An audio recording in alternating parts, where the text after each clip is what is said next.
तुमचं जर वय 35 वर्षापेक्षा जास्त असेल आणि 60 वर्षापेक्षा कमी जर असेल तर सरकारमार्फत चालवली जाणारी ही योजना तुम्हाला नक्कीच फायदा देऊ शकते। या योजनेच्या माध्यमातून दर महिन्याला 11,100 रुपये तुम्ही मिळवू शकता। सरकारमार्फत चालवली जाणारी ही योजना हिची घोषणा 1 फेब्रुवारी 2023 मध्ये झाली होती, पण 1 जुलै 2023 मध्ये हिच्यामध्ये 2 प्रमुख बदल करण्यात आलेले आहे। ज्या बदलामुळे पूर्वी 9,250 रुपये यामध्ये मिळू शकत असायचे, पण तेच पैसे आता वाढून 11,100 रुपये आता मिळणार आहे। तर व्हिडिओमध्ये आज आपण जाणून घेणार आहोत ही योजना काय आहे, याची पात्रता काय आहे, या योजनेला जर अर्ज करायचा असेल तर तो कुठे करायचा असतो, या योजनेमार्फत मिळणारा लाभ आपल्याला कधी आणि कसा त्या ठिकाणी मिळत असतो, याविषयीची पूर्णतः माहिती।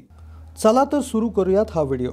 ज्येष्ठ नागरिकांसाठी सरकार भरपूर योजना चालवतं, म्हणजेच ज्यांचं वय 60 पेक्षा अधिक आहे त्यांच्यासाठी भरपूर योजना चालवतं, ज्यामध्ये गुंतवणुकीच्या योजनांमध्ये ज्येष्ठ नागरिकांना भरपूर व्याजदर दिलेला असतो। मग जे लोक ज्येष्ठ नागरिक नाही आहेत, म्हणजे 35 वर्षापासून 30 वर्षापासून 60 वर्षाच्या आतमधली जी काही लोक आहेत, तर त्यांच्यासाठी कुठल्या गुंतवणूक योजना आहेत का, तर त्याविषयी आम्ही थोडासा अभ्यास केला आणि त्या अभ्यास केल्यानंतर आम्हाला काही योजना सापडल्या। नुसत्या योजना नाही तर योजनामध्ये अशी एक थोडीशी वेगळी गोष्ट सांगणार आहोत की ज्यामुळे कदाचित तुम्हाला बाकीच्या लोकांपेक्षा जास्त फायदा होईल। तर सर्वात आधी एक योजनेचं नाव आहे पोस्टाची MIS स्कीम, म्हणजेच मंथली इन्कम स्कीम किंवा मासिक उत्पन्न योजना। ही टपाल खात्याची अतिशय प्रसिद्ध योजना आहे। ही योजना प्रसिद्ध असल्याचे दोनच प्रमुख कारण आहेत। एक म्हणजे की या योजनेत गुंतवणूक केलेल्या गुंतवणूकदारांना दर महिन्याला याचं व्याज मिळतं। या योजनेत कुठलाही भारतीय नागरिक गुंतवणूक करू शकतो, याला वयाची कुठलीही अट नाही।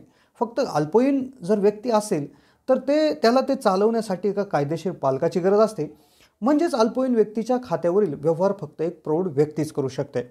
आता तुम्ही म्हणाल गुंतवणूक स्कीमा तर भरपूर आहे, पण ही स्कीम सरकारमार्फत चालवली जाते, ज्यामुळे तुमच्या पैशाला कुठलाही धक्का लागत नाही आणि याचा व्याजदर इतका प्रचंड चांगला आहे की त्यामुळे कदाचित तुम्ही भरपूर पैसे याच्यामधनं कमवू शकता। तर सर्व माहिती जाणून घेऊयात आणि व्हिडिओच्या शेवटी या योजनेबरोबर एक छोटीशी गोष्ट जर तुम्ही केली तर नक्कीच तुम्ही प्रचंड प्रमाणात त्या ठिकाणी दर महिन्याला व्याज मिळवू शकता।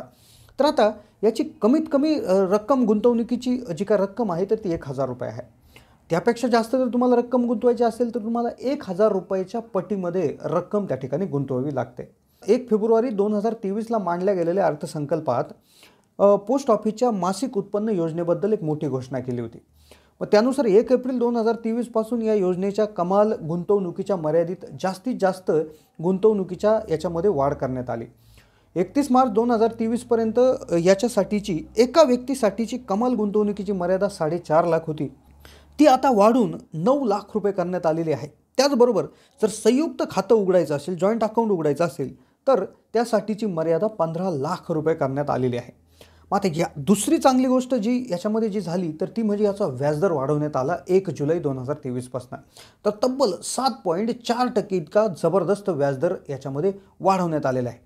आता पाहूयात की 11,100 रुपये तुम्हाला मासिक याच्यामधनं कसे मिळू शकतात। आता 11,100 रुपये तुम्हाला जर त्या ठिकाणी मिळवायचे असतील तर तुम्हाला तुमच्याकडे त्या ठिकाणी जर तुम्ही एकच संयुक्त खातं जर उघडलं तर त्यासाठीची जास्तीत जास्तीची मर्यादा असणार आहे 15 लाख रुपये।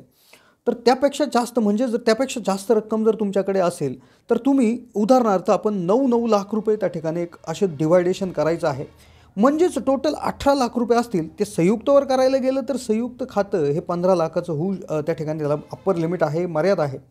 तुम्ही 2 खाती 9 लाखाची त्या ठिकाणी जर केली तर तुम्हाला दोन्ही खात्यांना जवळपास एक आपण व्याजदर 7.4%चं व्याजदर जर पकडलं तर तुम्हाला महिन्याकाठी 11,100 रुपये येऊ शकतात। आता हे आपण एक जास्तीत जास्त मर्यादेची रक्कम गुंतवली म्हणून आपण त्यामध्ये एक आकडा तिथे गृहीत धरलेला होता।